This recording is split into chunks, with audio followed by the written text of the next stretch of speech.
참 마음의 감동을 제가 많이 받았고 여기 앉아있는 모든 분들도 그런 감동을 받으셨는 줄 믿습니다. 우리 대장 예수님 붙들고 주 안에서 담대하신 여러분들 다 되시기를 주의 이름으로 축원합니다.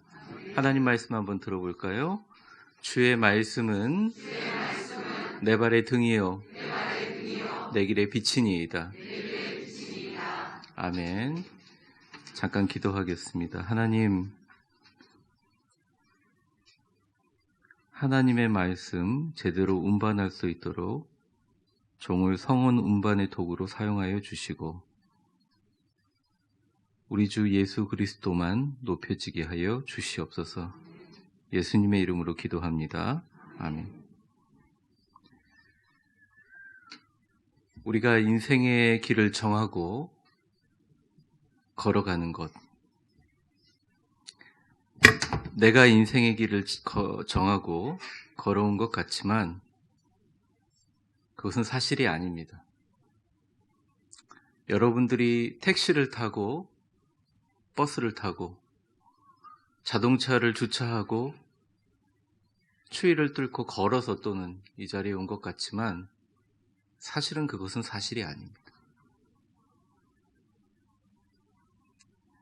매 순간 우리의 발걸음은 주님께서 인도하였음을 믿습니다. 우리의 과거와 우리의 현재 그리고 앞으로 펼쳐질 장래일조차도 모두 다 하나님의 은혜의 결과입니다. 자신의 길을 걷지 않고 하나님의 은혜의 결과라고 하나님께 찬양하고 감사하는 사람을 세상 사람들과 또 우리들은 스스로 그리스도인이라고 부릅니다. 바로 이런 자세로 살아가는 것, 이런 자세로 인생을 관조하는 것, 그리스도인들이 가지고 있는 의무이지만 또한 놀라운 특권이기도 합니다. 과거와 현재를 이루게 하시고 지금도 살아서 이 자리에 앉아 하나님 말씀을 듣고 예배에 나와 주님을 만날 수 있게 하신 은혜에 감사하고 또한 장래에 펼쳐질 앞으로 전혀 알지 못하는 미래에 대해서 겸손할 수 있다는 이 감사와 겸손은 불신자들이 아니라 그리스도인들만이 가질 수 있는 인생을 바라보는 자세입니다. 그래서 성경은 사람의 걸음은 자기의 힘과 능력으로 걷는다고 하지 않고 사람의 모든 발걸음은 하나님께서 정하셨다고 이야기합니다. 오늘 본문 첫 절에 23절을 같이 한번 읽어보겠습니다. 시작. 여호와께서 사람의 걸음을 정하시고 여호와께서 사람의 걸음을 정하시고 그의 길을 기뻐하신다 합니다. 혹시나 이 가운데 어떤 분은 하나님, 주님이 내게 주신 길이 너무 가혹합니다. 그 길이 싫습니다. 기쁘지 않습니다. 하시는 분이 계시더라도 말씀은 타협하지 않고 우리에게 얘기합니다. 우리의 모든 발걸음과 걸음, 어떠한 연유에 이 자리에 계셨든지 저와 여러분은 하나님께서 우리의 걸음을 정하셨고 우리가 이렇게 하는 것을 기뻐하신다고 합니다. 그것을 신뢰하는 마음이 있어야 감사가 시작되고 겸손히 자리 잡을 수 있습니다. 우리 옆 사람들에게 환하게 축복하며 한번 이렇게 축복해 볼까요? 하나님께서 당신의 인생길을 인도하시고 기뻐하십니다. 그러므로 지금까지 우리가 은혜로 살아있고 앞으로 축복의 길을 인도해 줄 주님과 함께 오늘 짐을 내려놓고 주님과 함께 걸으라 라는 제목으로 하나님 말씀 증거하겠습니다. 그리스도인의 인생의 발걸음은 두 가지로 표현될 수 있습니다. 두 가지 큰 키워드를 가지고 있습니다. 첫 번째는 내려놓음입니다. 두 번째는 내가 걷는 것 같지만 무언가가 함께 걷는다는 것이죠. 성경에서 하나님께서 우리를 인도하신다는 말은 두 가지 개념이 들어가는데 첫 번째는 하나님께서 우리의 인생의 개입하신다, 간섭하신다, 컨트롤하신다. 이제 외부적인 간섭과 침투가 있다라는 의미가 있고요. 또 하나님이 인도하신다는 두 번째 개념 중에 하나는 하나님께서 함께 하신다라는 의미를 동시에 가지고 있습니다. 우리의 인생길에 내려놓음은 하나님의 적극적인 개입이 필요합니다. 왜냐하면 내려놓는다는 것은 내 힘으로 되게 어렵기 때문입니다.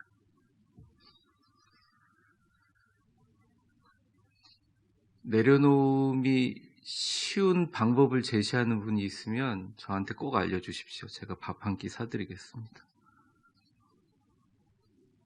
나의 인생 짐을 내 뜻대로 되는 것을 내려놓는다는 것은 참 어렵습니다.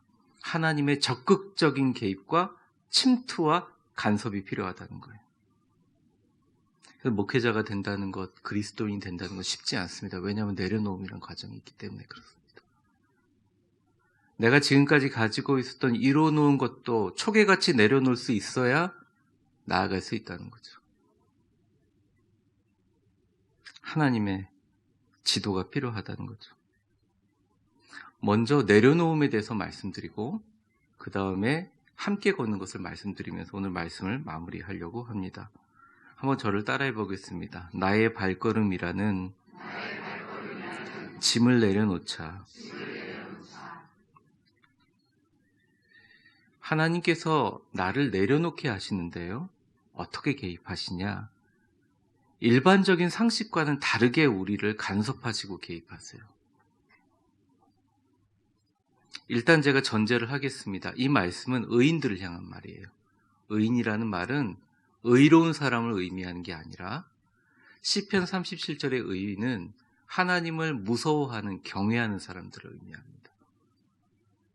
사람을 무서워하고 상황을 무서워하는 것이 아니라 하나님을 진짜 두려워할 줄 아는 사람들을 의미하는 것이죠. 의인은 내버려 두지만 죄인은 내버려 두지만 의인은 붙잡아 주심으로 내려놓게 해요. 하나님이 우리를 내려놓게 하는 방법은 한번 따라해 보겠습니다. 붙드심으로 내려놓게 하신다. 24절을 한번 같이 읽어보죠. 시작. 그는 넘어지나 아주 엎드려지지 아니함은 여호와께서 그의 손으로 붙드심이로다. 저는 이 구절을 읽을 때마다 너무 감격이 돼요. 여호와께서 그의 손으로 그를 붙드심이로다. 여러분 다 하나님께서 붙들어 주셔서 이 자리에 있는 거죠? 하나님 붙들어 주셔서 우리를 유지시켜 주셨잖아요. 우리를 이 자리에 있게 해주셨잖아요. 의인들은 하나님을 경외하는 자는 멸망에 이르도록 절대 내버려 두거나 유기하지 않고 반드시 구원해 주신다는 약속의 말씀이죠. 이것을 다윗은 노래합니다. 사무엘하 22장 17절에 이렇게 노래합니다. 그가 위에서 손을 내미사 나를 붙드심 많은 물에서 나를 건지셨도다.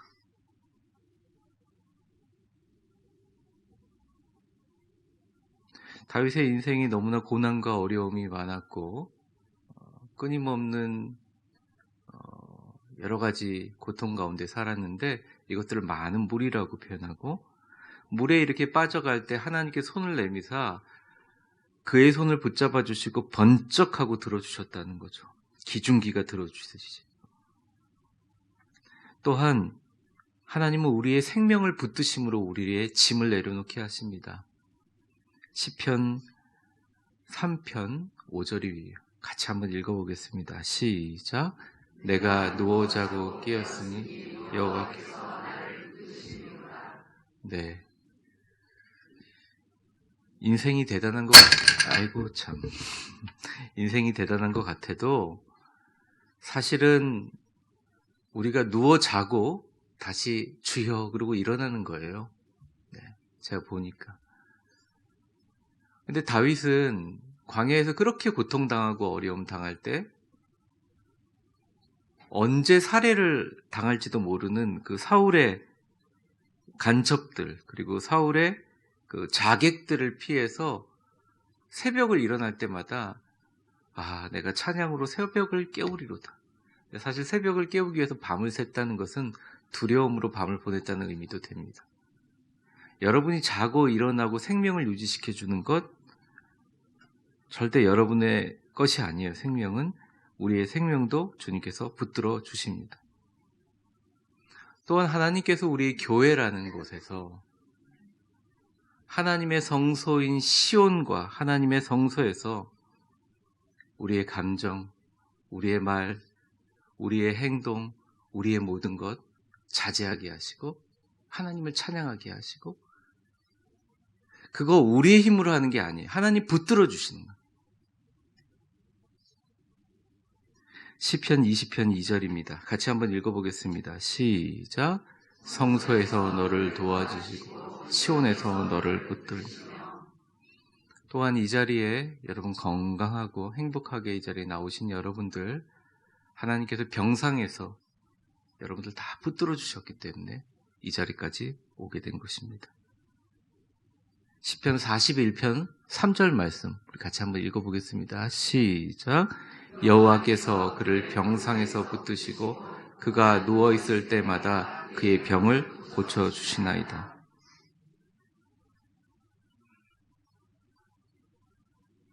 우리가 때때로 여러 가지 일로 요동하고 흔들릴 때 주님께서 붙들어 주십니다. 그리고 그 요동함을 허락하지 않으시죠. 시편 55편 22절입니다. 내 짐을 여호와께 맡기라. 그가 너를 붙드시고 의인의 요동함을 영원히 허락하지 아니하시리로다. 하나님께서 하나님을 경외하는 자가 흔들리지 않도록 허락하지 않으신다. 내가 허락하지 못한다. 주님 말씀하십니다. 또한 원수가 파놓은 수렁에 빠질 때 발이 미끄러지지 않도록 지키시죠. 시편 94편 18절입니다. 같이 읽어보겠습니다. 시작. 여호와여 나의 발이 미끄러진다고 말할 때 주의 인자하심이. 사랑하는 성도 여러분, 이 붙드심은 우리로 하여금 내려놓게 만듭니다. 이게 어떻게 논리적으로 전개되냐면요. 왜냐하면 우리가 아플 때, 생명의 위협이 될 때 교회라는 시온과 성소에서 원수의 수렁에서 우리의 마음이 요동되고 빠질 때 결국 하나님께서 나를 도와주시고 인도하심에 대한 강한 신뢰가 있어야 우리는 우리의 뜻과 우리의 계획을 내려놓을 수 있다는 것이죠. 그 신뢰는 하나님이 어떻게 보여주시느냐? 붙드심으로 도와주신다는 거죠. 붙드심으로 도와주시고 보여주신다는 거죠. 내 인생이 내 뜻대로 되어야 된다는 나만의 발걸음을 내려놓고 주님이 인도하시는 발걸음을 따라 걷게 되는 것은 내가 내려놓는 것이 아니에요. 지금부터 내가 내려놓으려고 하는 것들을 포기하십시오. 안 됩니다. 내려놓을 수 있으면 얼마나 좋겠어요. 안 돼요. 내가 내려놓을 수 있지 못하기 때문에 하나님을 더 신뢰하고 하나님을 두려워하고 그의 인도하심에 따라 기도하면서 주님 나를 붙들어 달라고 얘기하면 주님이 나를 붙들어 주셔서 내가 이 자리에 서 있다는 걸 알게 되고 나의 걸음이 내 허리에 중심 잡는 힘과 내 발의 근력으로 걷는 것이 아니라 나의 발걸음은 결국 주님께서 나를 붙들어 주시기 때문이라는 것을 깨달은 사람이 감사하고 겸손할 수 있다는 것이죠. 그것이 바로 우리를 새롭게 한다는 것입니다. 빛 대신 예수님을 기다리는 대림절입니다. 인간의 몸을 입고 십자가를 지셨던 주님, 얼마나 어렵고 고단하고 아프셨는지 부족한 인간인 하나인 저는 참 상상하기 어렵습니다. 1000분의 1 아니 만분의 1도 깨닫거나 이해하기가 어렵죠. 신학교 시절부터 지금까지 참 궁금했습니다. 예수님이 정말 인간의 몸을 갖고 오셔서 인간의 의지를 가지고 십자가를 붙드실 수 있었을까? 예수님이 십자가를 붙들 수 있는 인간적인 힘과 의지가 있었을까? 그런데 겟세마네 동산에서 기도를 보면 주님이 말씀하십니다. 주여 가능하시다면 이 잔을 내게서 돌려주시옵소서. 결국 예수님이 십자가를 지시게 된 것은 예수님을 붙들고 있는 뭔가가 있었다는 거예요. 메시아이신 예수님을 붙들고 있는 것이 있었어요. 그것은 뭐냐? 거룩하신 성부 하나님의 붙드심이었다는 것입니다. 예수님이 탄생하기 전 740년에서 60년 전경 이사야는 이러한 붙드심 받는 하나님의 종 메시아 예수님을 이렇게 예언하고 있습니다. 이사야서 42장 1절 말씀입니다. 같이 읽겠습니다. 시작. 내가 붙드는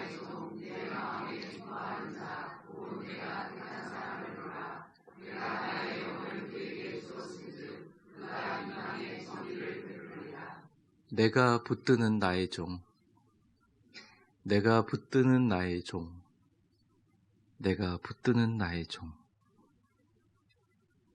내 아들아, 내가 너를 붙들리라. 주님 붙들어 주셨기 때문에 어린 양이 도살당하듯이 온 세상의 빛을 비추기 위해서 예수님 십자가에 죽으셨다는 거예요. 그리고 주님께서 이러한 공생애를 사시면서 자신의 제자들에게 이러한 주님의 붙드심을 받기 위해서 가르쳐주고 싶었던 것 같습니다. 제자들에게 배우라고 마태복음 11장 28절에서 29절까지 이렇게 얘기하십니다. 같이 한번 읽어보겠습니다. 시작. 수고하고 무거운 짐진 자들아 다 내게로 내가 너희를 쉬게 하리라. 나는 마음이 온유하고 겸손하니 나의 멍에를 메고 내게 그리하면 너희 수고하고 무거운 짐진 자들아 짐 내려놓아라. 안 되지. 나는 온유하고 겸손하니 나의 멍에를 메고 내게 배우라. 그래도 안 되지. 하지만 그렇게 하면 너희 마음이 쉼을 얻을 것이다. 내가 짐을 내려놓거나 내가 짐을 지고 가는 것이 아니라 주님이 나를 업어주셨고 나를 붙들어 주셨기 때문에 이 자리에 섰다는 것에 대한 겸손과 감사가 있을 때, 그 붙드심이 정말 나의 것이 될 때 우리는 하나님 앞에 짐을 내려놓을 수 있고 나의 발걸음이라는 짐을 내려놓고 주님의 붙드심에 맡겨 축복의 길로 걸어갈 수 있다는 것입니다. 우리 옆 사람 한번 축복해 볼까요? 당신의 짐을 내려놓고 주님이 붙들어 주심에 맡기세요.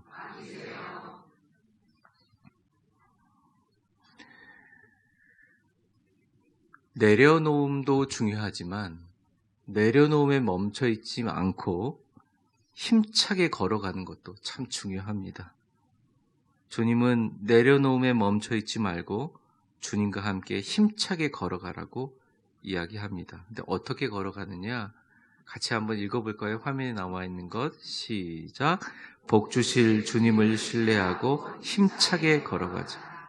주님을 신뢰함으로, 주님을 의지함으로 전진하는 인생을 살아야 한다. 주님을 신뢰함으로, 주님을 의지함으로 전진하는 인생을 살아야 된다. 저는 우리 모든 성도들이 하나님 은혜 안에서 복받기를 원합니다. 정말 잘 됐으면 좋겠습니다. 우리가 내려놓음에 멈춰 있지 말고 정말 주님과 함께 멋지게 걸어갔으면 좋겠습니다. 25절에 보면 이렇게 표현합니다. 내가 늙기까지, 어려서부터 늙기까지 의인이 버림을 당하거나 그의 자손이 걸식함을 보지 못했다. 이렇게 얘기합니다. 내가 어려서부터 늙기까지라는 말은 이것입니다. 내가 인생을 통틀어 보니 의인이 버림을 당하거나 그의 자손이 걸식함을 본 적이 없다. 이 말씀은 뭡니까? 의인이라는 말은 주님을 경외하고 주님을 신뢰하고 의지하는 사람들인데, 그런 사람들은 절대 필망하지 않는다. 절대 필망하지 않는다. 절대 필망하지 않고 필승한다. 그리고 그의 자손들에게 복을 주실 것이다. 그의 자손들이 어디를 가도 하나님의 복대로 살아갈 것이다. 우리 옆 사람 한번 다시 한번 축복해 볼까요? 하나님께서 당신의 가족을 반드시 축복하고 지켜주실 것입니다. 거기에 대한 신뢰는 아주 기본적인 신뢰라는 거죠. 내가 복받을 것에 대한 신뢰는. 그리고 복 주실 주님을 신뢰하고 힘차게 전진해야 한다는 것입니다. 성경에서 가장 많은 스토리가 있지만 가장 감동적인 스토리 중에 하나는 여호사밧 왕의 스토리입니다. 여호사밧 왕이 종교개혁을 일으켜서 하나님 앞에 기도하고 예배하는 나라로 만들어가고 있는데 엄청난 위험이 생겼습니다. 모압과 암몬과 또 옆에 있는 세일산에 사는 족속들이 모여서 성경에는 숫자가 나와 있지 않지만 몇백만 명이 되는 대군들을 몰고 공격하러 한다는 첩보를 들었습니다. 여호사밧이 처음 느낀 감정은 두려움이었습니다. 그래서 어떻게 했느냐, 우리가 하나님께 뭐 잘못한 것이 없나 싶어서 바로 백성들에게 금식을 선포했습니다. 그리고 여호사밧도 금식하며 기도했습니다. 기도했는데 오히려 답이 안 보이는 거예요. 그래서 성경에 보면 여호사밧이 두려워하여, 여호사밧이 두려워하여, 여호사밧이 두려워하여라고 얘기합니다. 그러면서 여호사밧이 굉장히 유명한 기도를 하죠. 여호와여, 내가 이것을 어떻게 할 줄도 알지 못하겠고 내가 이것을 어떻게 감당할지도 알지 못하겠사오니 오직 주만 바라보나이다 라고 고백하게 됩니다. 근데 벌써 적군들이 엔게디 언덕까지 올라왔어요. 그리고 엔게디 언덕을 까맣게 덮었습니다. 어떻게 보면 주변에 둘러싼 모든 나라들의 연합군이 둘러싸여 있는 가운데 여호사밧이 너무나 힘들어하는데 하나님의 종이라는 야하시엘이라는 사람이 있습니다. 레위 자손인데요. 그 사람이 이렇게 얘기합니다. 내가 백성들에게 다 얘기하죠. 내가 하나님 앞에 말씀을 하나 들었는데 이 전쟁은 사람에게 속한 것이 아니요 하나님께 속한 전쟁이다. 이렇게 얘기를 해요. 이 전쟁은 하나님께 속한 전쟁이다. 그러므로 두려워하지 말고 하나님을 찬양하라. 얘기를 합니다. 그때부터 많은 사람들이 웅성거리기 시작해요. 그때 여호사밧이 백성들에게 결심하면서 했던 말이 역대하 20장 20절 말씀입니다. 우리 같이 한번 읽어보겠습니다. 시작. 이에 백성들이 아침에 일찍이 나서 드고와 들로 나가니라. 나갈 때 여호사밧이 서서 이르되 유다와 예루살렘 주민들아 내 말을 들을지어다. 너희는 하나님 여호와를 신뢰하라. 그러면 견고히 그의 선지자들을 신뢰하라. 그리하면 말합니다. 너희 하나님 여호와를 신뢰하라. 그러면 너희가 견고할 것이다. 그리고 주의 종들 선지자들을 신뢰하라. 그러면 잘 풀리게 해주실 것이다. 형통하게 할 것이다. 도대체 병력의 숫자로 말도 안 되는 싸움을 싸우러 드고아 언덕으로 출발해서 엔게디 죽음의 골짜기로 가는 많은 백성들과 군대들 앞에서 이렇게 이야기합니다. 그런데 여기서 하나님의 사람을 신뢰하라는 게 뭐냐? 바로 이전에 야하시엘이 두려워하지 말라. 내가 하나님께 들었는데 이 싸움과 전쟁은 너희에게 속한 것이 아니라 하나님께 속한 것이다. 라고 이야기하는 말을 신뢰하면 형통함의 역사가 일어날 것이다. 즉 승리와 형통은 하나님과 하나님의 말씀을 전하는 자들을 신뢰하는 데 달려있다. 라고 이야기하고 계십니다. 백성들이 힘을 얻어요. 그래서 그때부터 백성들이 한 일이 성가대복을 갈아입는 것입니다. 오늘 우리 성가대, 우리 찬양단이라고 하기도 하지만 저는 성가대라고 생각하는데요. 일부 성가대로 생각하는데요. 오늘 신뢰하여라, 우리 대장 되신 예수님께서 이기실 거라 찬송하셨죠? 그처럼 여러분도 오늘 꽃사지도 왕따만한 꽃사지를 이렇게 달고 뒤에 파랗게 예쁘게 하면서 아주 귀한 찬양 부르시는 그런 식으로 백성들이 옷을 갈아입기 시작했어요. 그리고 백성들 가운데 찬양하라고 따로 뽑은 사람들이 전부 다 성가복을 입고 골짜기 위에 섰습니다. 그리고 뭐 했는 줄 아세요? 아무것도 안 했어요. 찬송했는데 뭐라고 찬송하느냐? 여호와를 찬양하라. 그는 선하시고 인자하심이 영원함이로다. 찬양하기 시작했습니다. 놀랄만한 일이 벌어진 게 찬양만 했는데 주변에 있는 모압과 암몬과 세일산에 있는 족속들이 사실은 다 거리가 떨어져 있는 족속들이거든요. 이게 무슨 일이 있나 싶어 웅성거리더니 자기들끼리 잘 모르잖아요, 군대끼리.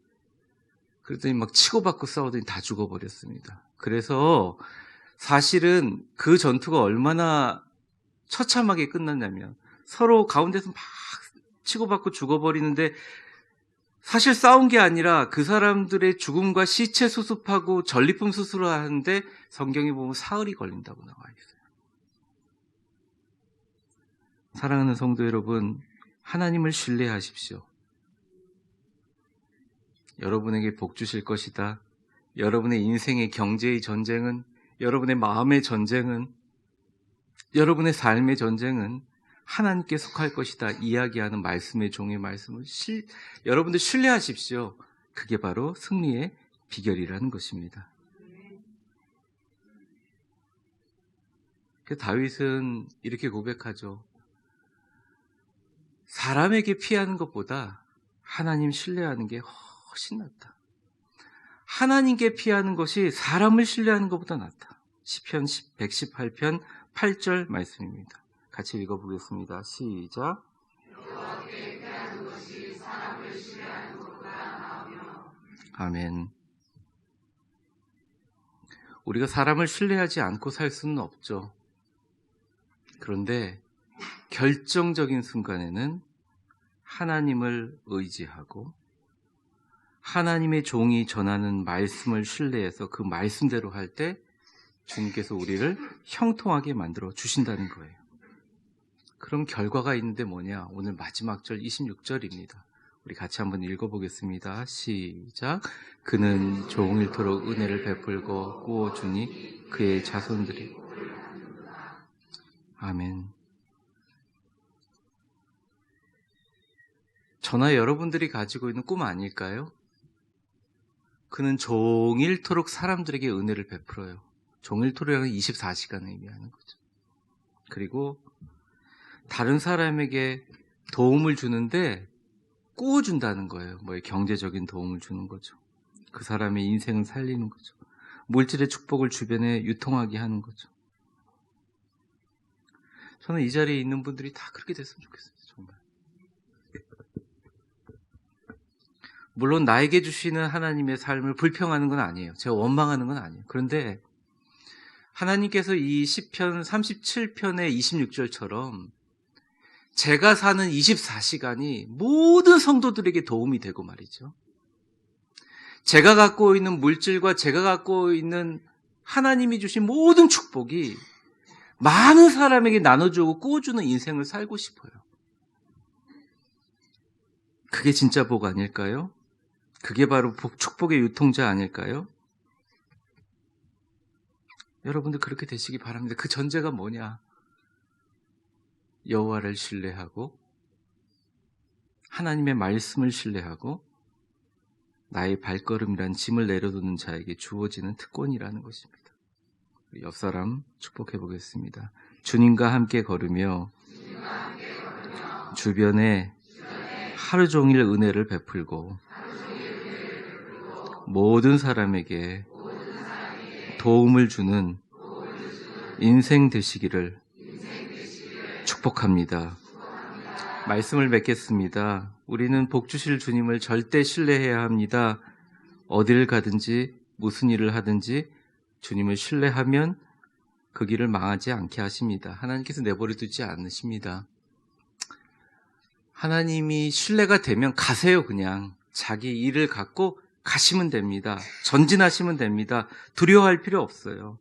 붙들어 주심에 순종하고 나만의 길과 나만의 인생의 짐을 내려놓고 나의 발걸음이 아닌 주님의 인도하심에 끌려가시는 인생 되시기를 바랍니다.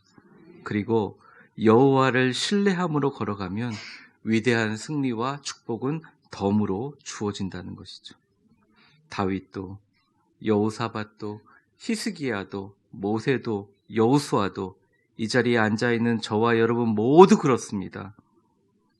대림절 두 번째 주일 빛으로 오신 예수님을 기다리면서 결국 나를 걷게 하시는 은혜, 나를 붙드시게 하시는 하나님의 은혜에 겸손하고 나를 복주시고 걸어가시게 할 하나님께 감사하는 겸손과 감사의 한 주간 되시기를 주의 이름으로 축원합니다.